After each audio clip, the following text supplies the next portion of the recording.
Hey y'all, my name's Megan and welcome to my channel. I'm a homeschool mom of two, and today I'm going to share with you guys how I use movies and television as tools of instruction in my homeschool. Yeah, that's right. I said movies and television. You want to know a secret? We like it! And I try really, really hard to not feel guilty about it. And that works 99.9% of the time. Okay, if that intrigues you and you want to get some ideas about how you can use movies and television in your homeschool, I promise it's academic. Then come on, stay a while, get comfy, and let's do it.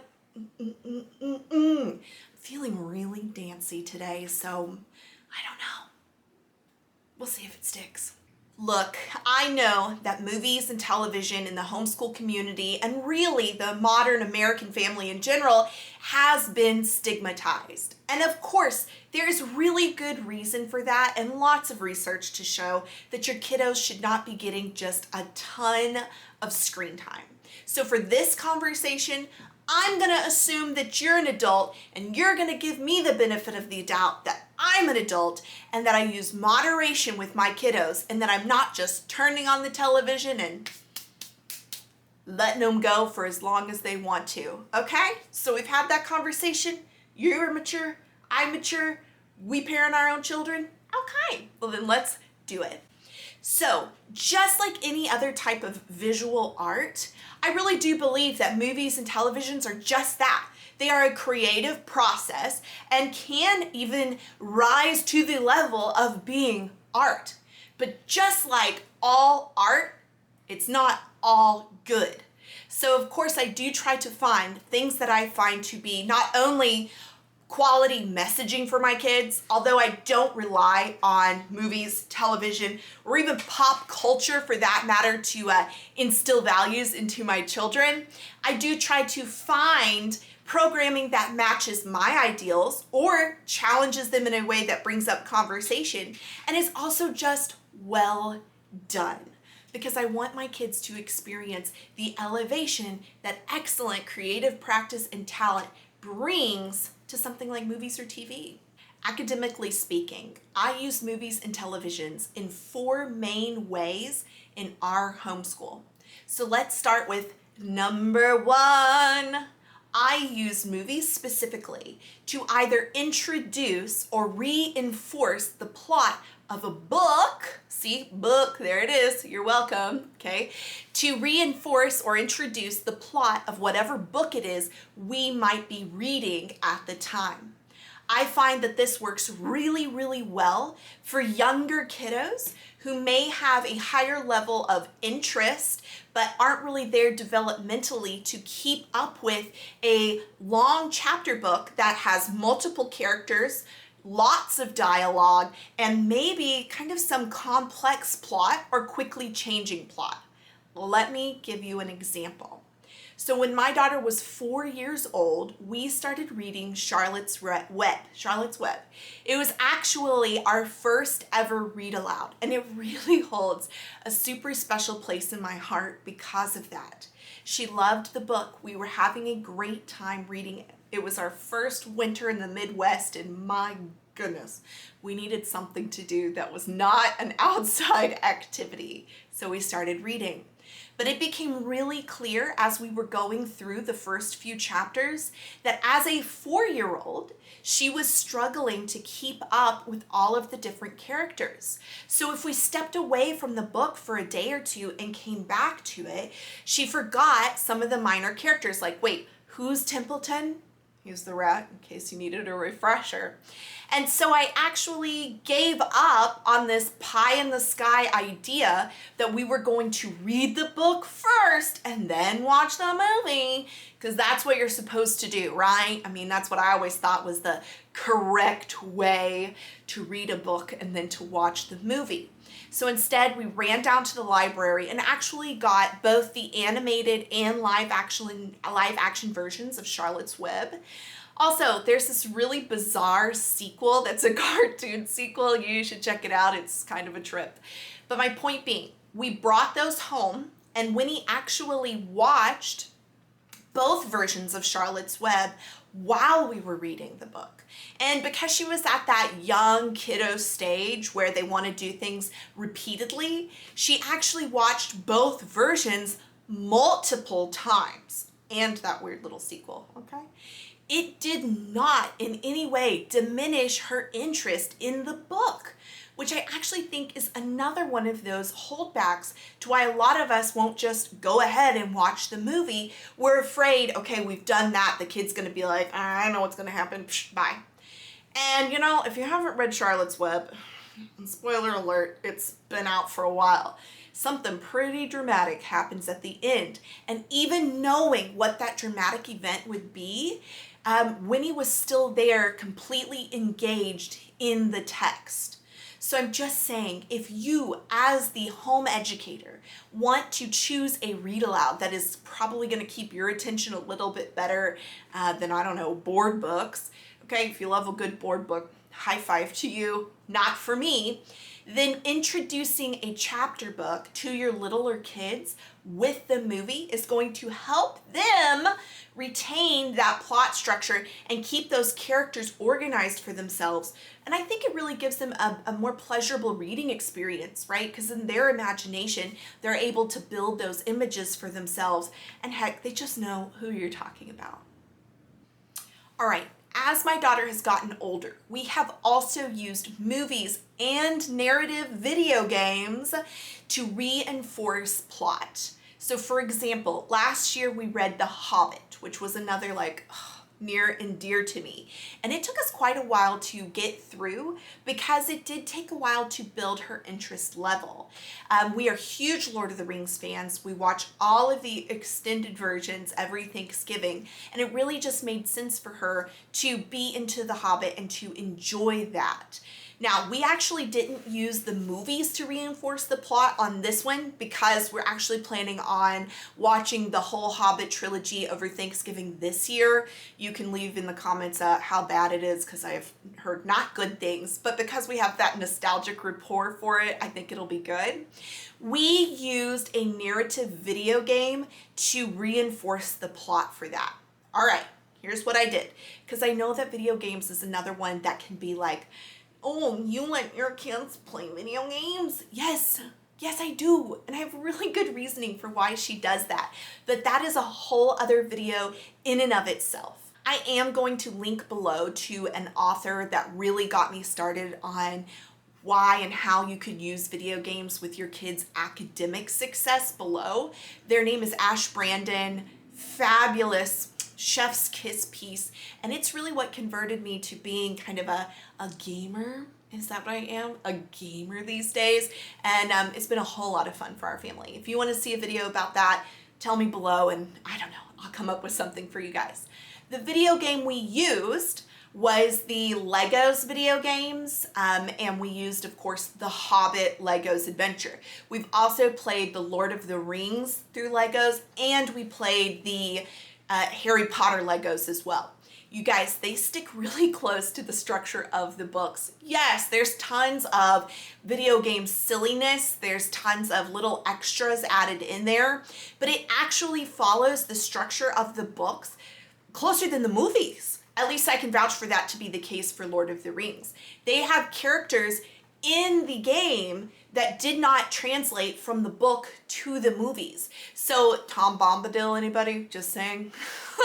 So it actually added her interest level. And I think to see herself play through those scenes that we had read in the book, I mean, that was huge for her to kind of, I don't know, stick with her, to remember those references, to remember those characters. And that's like a 6.5-year-old, because that's how old she was at the time, really getting The Hobbit. And to me, that was impressive. That was my first time to have read The Hobbit, and I'm in my 30s. So I think that adding those sort of enriching activities to it is really helpful for getting younger readers to be engaged in plots and text at a way deeper level and in a way that really makes sense for them. All right, the second way that I use movies and television in our homeschool is as a tool for comparison to books that we've read. See, there it is. I mean, I know that books good, TV bad seems to be the, takeaway we're all supposed to get from the motivational homeschool material out there, and I just think that's false. I disagree. Let me give you an example of how we used a movie and compared it to a book series that we really loved. We read the Spiderwick Chronicles. And again, this has been 3 years ago. So my daughter was 4 at the time that we delved into the world of Spiderwick. If you have not checked out the Spiderwick Chronicles, that is also a huge #1 suggestion that kids love and I loved as well. So one of the things that the Spiderwick Chronicles does is it creates a world in which magical creatures exist. And so the series itself is not only spawned the core books, but it also has a secondary series as well, and lots of these encyclopedic books that have actually been written to go with this series. Let me show you an example. So this is a field guide. This is not one of the actual chapter books itself, but this is a field guide that was created to go along with the Spiderwick Chronicles, in which it outlines the different magical creatures and presents it in the same way that a naturalist's book would look, or also like a nonfiction book would look. So this is a really fun series because as you read through them and you come across the new magical creatures, if you also have the field guide, you can stop and you can look those creatures up, and it's kind of a miniature lesson in using reference materials as well. Anyways, back to how I use this for a piece for comparison. The Spiderwick Chronicles is a rather lengthy series, or it's a lot of different stories that are going on, and it was translated into one single movie, which I feel like is a real injustice. There's got to be some story as to why the Spiderwick Chronicles did not just take off as like a gangbusters sort of blockbuster series, but it didn't. There's only one single movie, and it condenses the major plot of the whole series into like 90 minutes. So it's also an excellent one for comparison, because as your child watches this, after completing the series or not, they're going to notice a tremendous amount of differences in what actions are attributed to each character, what the familial storyline is amongst the family affected, all of those things. And it's a great, great, great tool for comparison. The third way that we use movies and television in our homeschool is a way to introduce plot devices, story structure, and even tropes.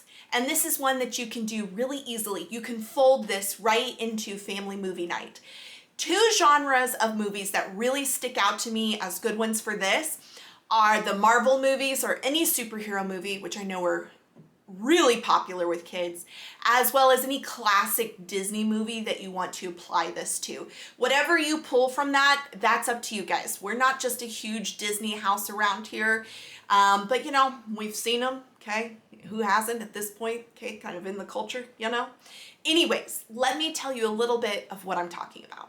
The reason that something as basic as a Marvel film or a classic Disney film work really well for this is because they, generally speaking, have super clear protagonists, super obvious antagonists, and it's really easy to identify what the conflict is, when the resolution occurs, and what everyone's motivations are. There are times where, they might get a little tricky, but generally not, right? And it's a really easy one where you can just hit the pause button and ask the kiddos, hey, who are we supposed to root for, right? What seems to be the issue here, okay? How are they going to overcome this struggle or this problem? And when it comes to introducing tropes, they usually are following the same ones. There's always like the red herring trope where you think that the bad guy is the good guy, but they're not, right? That sort of classic plot structure or story devices. They're really easy to point out in these movies, and kids just get it. At this point, my 7-year-old, something like that happens on screen. She has this little line where she'll go, ugh, that's just like classic bad guy, right? She knows. And that translates into reading as well. In terms of tropes, some that are really easy to pick out of these movies are things like the selected hero or the divine hero, right? In all the Marvel movies, something has happened to the hero to make them special, to make them chosen. Harry Potter has the lightning scar on his forehead. All of those types of tropes of like the special character, those always play into those movies. And you know, if we want to talk about romantic tropes for a moment, Disney's Beauty and the Beast. Hello, that's like classic enemies to lovers sort of trope going on, right? And guess what? You can then discuss with your kiddos whether that's like healthy, safe, appropriate, you know? We have also used these as opportunities to discuss things like consent. Did so-and-so ask if they could kiss so-and-so, right? Those types of conversations can be built in or just naturally flowing into these moments of watching movies and television. Because you know what? Movies and television, in some instances, are the truest reflection of human experience. You really are watching other human beings act out what can be very real moments, even if they're taking place in space. And you can just make that part of a natural conversation for your family versus like some awkward sit down where you're like, okay, baby, or honey, let's talk about consent, which you should have that conversation as well. But if you start it in this natural flow, I think it just builds and strengthens, and your kids can start to point it out, and I think that's pretty cool. Not to mention that so many movies are direct adaptation from classic works of literature. Hello, 10 Things I Hate About You being Taming of the Shrew, which is a book or play that I hated, by the way, but it's this direct translation. And so if you're working with older kids, you can find lots of examples of that. And the fourth way that we use movies or television in our homeschool, and I've already alluded to it a bit, is that we use them as springboards to have tough or difficult conversations. And the specific show that I want to bring up for this as an example is Avatar: The Last Airbender. And this is the Nickelodeon, now on Netflix, animated version, not the live action bit. And did I make this whole video to, I don't know, have an excuse to talk about Avatar? Maybe, because that's how much we low-key love this show. All right. It is not my genre of show. I did not think I would love it. I am sucked in, 100% a fan all the way, no questions asked, all right? If you go into Avatar: The Last Airbender, it is too complex for me to discuss at the tail end of this video for you. But note that it not only works for discussing things like plot structure, story devices, protagonist, antagonist. It starts off so simple like that. The very early seasons, it is very, very simple. Hero, bad guy, the problem is very obvious, evil is very clear, and it's hilarious, right? Your kids can work through that. But as the series progresses, the heroes and villains, the line between those two becomes more blurred.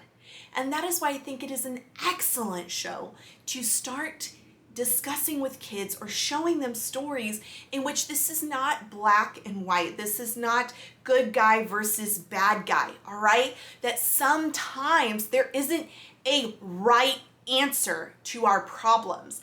And I think this show does that in an amazing way. But that's not only the thing that you can discuss with Avatar. Maybe I should make a whole Avatar video. Do not tempt me, because I will be there for it. But it also brings up things like colonialism, genocide, okay?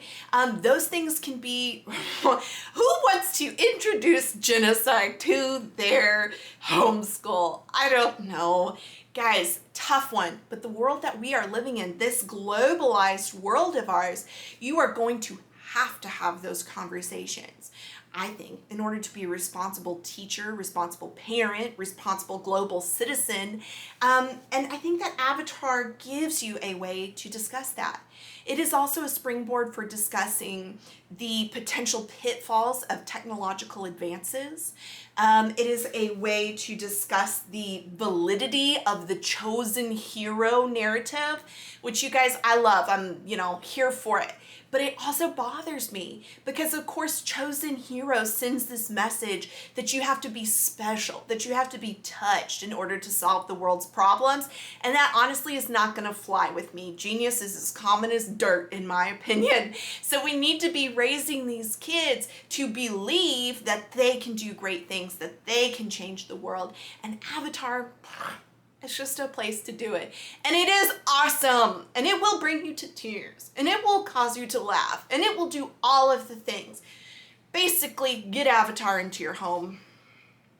I don't know what else to say about that. In summation, use these things in your homeschool if you want. Movies, TV, YouTube. These are excellent resources. Remember, I trust you to be the adult of your household and to do all things in moderation and to make sure that your kiddos are getting the right content. Look for it. Good stuff is out there. I love movies, okay? You guys, it's possible. We do not have to be technophobic, or we do not have to be with our face in our phones. There's a middle ground, and you can find things that are positive to bring your kiddos into this space, to teach them. I'm just blabbering on at this point, so here's what I'm gonna tell you. Is it perfect? No, baby, it ain't. Is it done? Yes, ma'am, it's done, because my kids are about to be home and I can't film in a quiet space any longer. So until next time, keep on homeschooling and bye.